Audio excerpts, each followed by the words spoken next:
Yo, what's going on, guys? Welcome back to a brand new video on the channel. I basically just woke up 2 minutes ago. What lying for?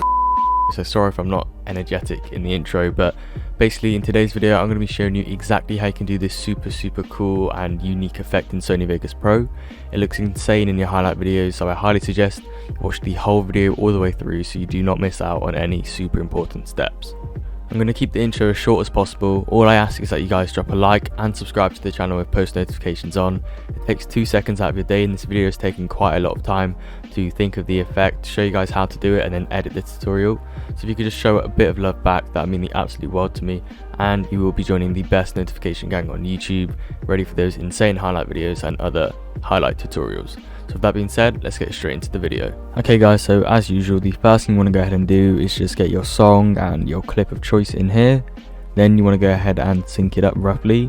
So find where the shield crack happens, so you can use this by navigating using these keyframe buttons or the arrow keys on your keyboard. So you want to find where the first bit of shield crack happens, then you want to sync it up with the beat.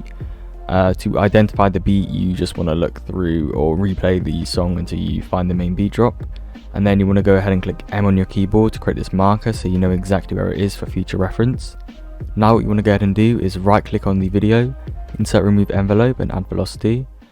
Make a point right on the main beat drop, go 6 frames to the left, 1, 2, 3, 4, 5, 6, add a point right here, or roughly around there is good, then go 1 to the right, and about 3/4 in between this right here and your middle beat, you want to put this to 50%, and then change this one to 300 or 200% depending on your personal preference. Now with 200%, it's not going to be as a large change, it's going to be a bit more gradual, but with 300% it's going to make it like a large impact, so that's basically up to you or whatever you want to do there. So that is the velocity done. Once you've done your velocity and synced up the clip, you want to go 1 frame to the left and split the clip, and then this is where your main effect on the kill is going to be, so the RGB impact with rays I'm going to show you how to do. And then you want to go, there's not a set amount of keyframes, but I recommend where the character is like fully visible. So I'm doing a Mongraal classic on this person right here, and this is where they're quite visible, so I'm going to go ahead and split the clip right here, and that is where I'm going to begin the pre-shake. If you do want to do it to a set keyframes, I recommend like 30 is a decent number to go with, but yeah, it's all dependent on the clip and what's going on in the clip. So yeah, that's what I recommend. Okay, so now that you've got your section for the pre-shake, which is before the kill, this is where we're going to be adding the effects to build up to the beat drop, and you've got your sort of section split where you want to add the effects after the kill, where the main beat drop happens. You want to start adding your effects. So the first effect we're going to go ahead and add is actually called color correction. So you want to scroll down to find this color corrector secondary. You want to drag the default version on and copy my settings right here. So you want to go over to the custom panel and make sure you have all of these copied right here, especially make sure that this red section is selected. Now I recommend choosing the color of the skin you're going against. So for example, if this skin that I'm about to kill is fully blue, then I would choose the blue section. My one here is a bit of a weird one because it's got blue, white and red, so I've just gone with red. But yeah, basically choose that, and that's going to isolate that color. So all of the background is going to be gone and you're just going to see the color of the skin, which looks really good.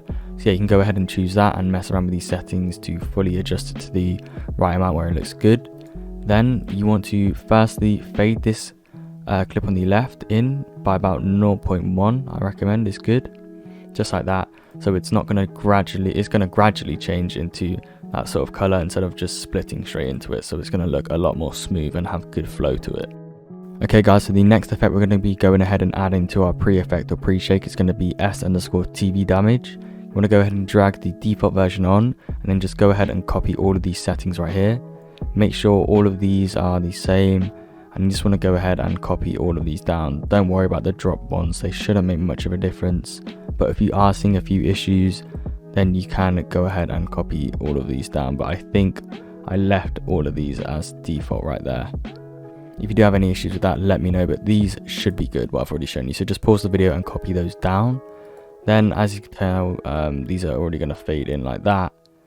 And the next effect we're going to be going ahead and adding is S_emboss. You want to go ahead and scroll up until you find that, and you want to go ahead and do the same thing, drag the default version on and copy my settings right here. That's just going to add a little bit more dimness and a bit more shadows to the kills, so it's going to look the clips, it's going to look really good. Just go ahead copy all of these settings right here.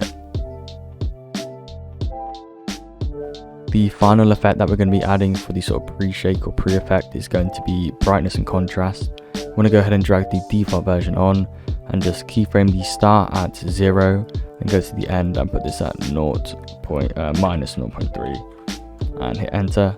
And that's just going to slowly remove some of the brightness as the clip goes on, and when the kill happens, all the color and everything is going to come straight back in and it's going to look insane. Okay, so this moves us on to our actual kill effect. So the first thing you want to go ahead and add is S_edge raise. You want to go ahead and drag the default version on and copy my settings.